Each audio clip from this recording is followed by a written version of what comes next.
नमस्कार, आप देख रहे हैं हिमांशी न्यूज़। मैं आपके साथ मिथुन कुमार शर्मा। अभी मैं मुजफ्फरपुर के सकरा प्रखंड में हूँ, जो कि जिला परिषद संख्या 53 के जिला परिषद सदस्य हमारे साथ है। इनके बारे में मैं कुछ बताना चाहूँगा।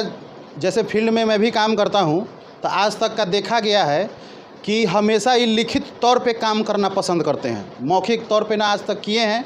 उम्मीद है कि नहीं करेंगे। अक्सर नेता ऐसा करते हैं, फ़ोन से करते हैं, किसी को आश्वासन देके करते हैं, लेकिन इन्होंने जो भी काम किया है, जो मेरे नज़र में है, वो सारा काम लिखित तौर पे किया है। और लिखित तौर पे 1-2 रोड है जिसका काफ़ी जर्जर स्थिति है। तो इन्होंने बिहार सरकार के पथ निर्माण मंत्री एवं भारत सरकार के पथ निर्माण मंत्री के यहाँ स्पीड पोस्ट के माध्यम से एक संदेश भेज रहे हैं। क्या कुछ भेज रहे हैं पहले तो इनसे हम जानेंगे। तो पहले आपका परिचय दे दीजिए आप।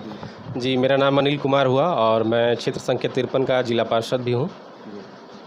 कहा जाता है कि इसे हर काम आप लिखित तौर पे करते हैं, यही का है?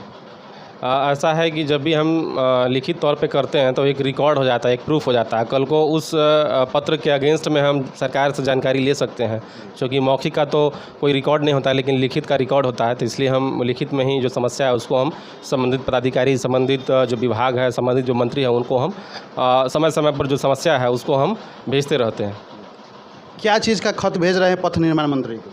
ये जो हमारे क्षेत्र में 2 मुख्य सड़क है, एक जो बिहार की राजधानी को जोड़ती है, जो कि NH 28 के सभा से होते हुए बरियारपुर होते हुए यह सड़क मरिचा तक जाती है। इसके बाद लगभग अगर देखा जाए तो 15 से 20 पंचायत है जिसको ये जोड़ती है और ये राजधानी को भी जोड़ती है। और जब से मुझे लगता है कि जब से हमें अकल हुआ है उस समय से रोड को हम उसी तरह से जर्जर देख रहे हैं। आप ज़रा कल्पना कर सकते हैं कि कोई अगर 2015 में तो बताया जा रहा है वो रोड का निर्माण हुआ है। जो रिकॉर्ड है उसके हिसाब से तो निर्माण हुआ है, लेकिन वहाँ की जनता और मैं भी चूँकि वहाँ का हूँ तो मुझे नहीं लगा कि वो निर्माण हुआ है। हो सकता है कि हुआ हो, कागजी तौर पे हुआ हो, लेकिन ज़मीनी तौर पर आज भी सड़क जो है जस का तसी है। और ज़रा कल्पना कीजिए कि अगर कोई डिलीवरी पेशेंट हो, कोई बीमार लोग हों और उनको उस रास्ते से गुजरना पड़ता तो कितना कष्ट और कितने कठिनाई का सामना करना पड़ता है। तो ये जो सड़क है वो काफ़ी महत्वपूर्ण है।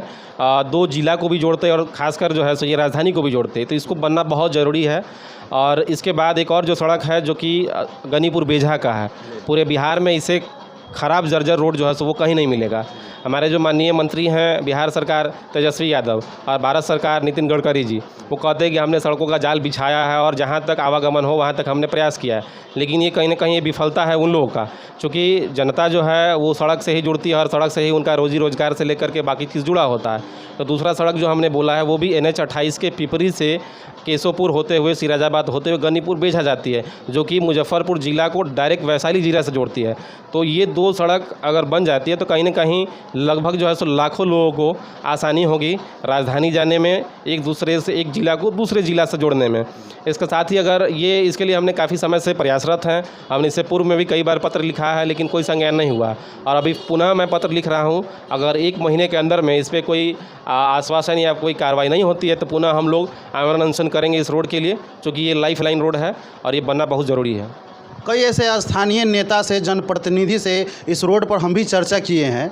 उन लोगों ने कहा कि ये हमारे अंदर का चीज़ नहीं है, ये भारत सरकार की योजना है, वो करेंगे। तो फिर ये भी काम तो आपके अंदर का नहीं, तो आप इसमें क्यों भेज रहे हैं? वैसी नेता लेखा आप बोलते तो अच्छा लगता। क्योंकि देखिए, जनप्रतिनिधि ये काम है, जनता की जो समस्या है वो अगर खुद से हो सकता तो करें, या नहीं तो जिनसे हो सकता है उनके पास वो समस्या को रखें। तो वही हम कर रहे हैं, क्योंकि जनप्रतिनिधि और जो समस्या है, इससे पहले अगर देखा जाए तो उस रोड में लगभग समझिए कि बारिश के समय लगभग जो है सो 1500 लोगों को जो है ना मतलब परेशानी होती है। इसके बाद कई पता चला कि कोई गिर गए, किसी का हाथ टूट गया, किसी का पैर टूट गया।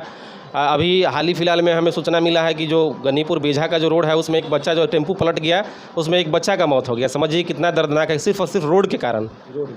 जी देखिए नेता लोग, हम भी आपसे मिले होंगे, आपने क्या कहा था कि वो हमारे अंदर का चीज़ नहीं है, उससे पर हम कुछ नहीं कर सकते हैं। और हो सकता है कि इनके अंदर का भी चीज़ वो नहीं है, फिर भी इन्होंने कोशिश करने का प्रयास कर रहे हैं और प्रयास करके चाह रहे हैं कि से इनका चिट्ठी नितिन गडकरी साहब के यहाँ पहुँच जाए, तेजस्वी यादव जी के यहाँ पहुँच जाए, बिहार सरकार के यहाँ पहुँच जाए, केंद्र सरकार के यहाँ पहुँच जाए।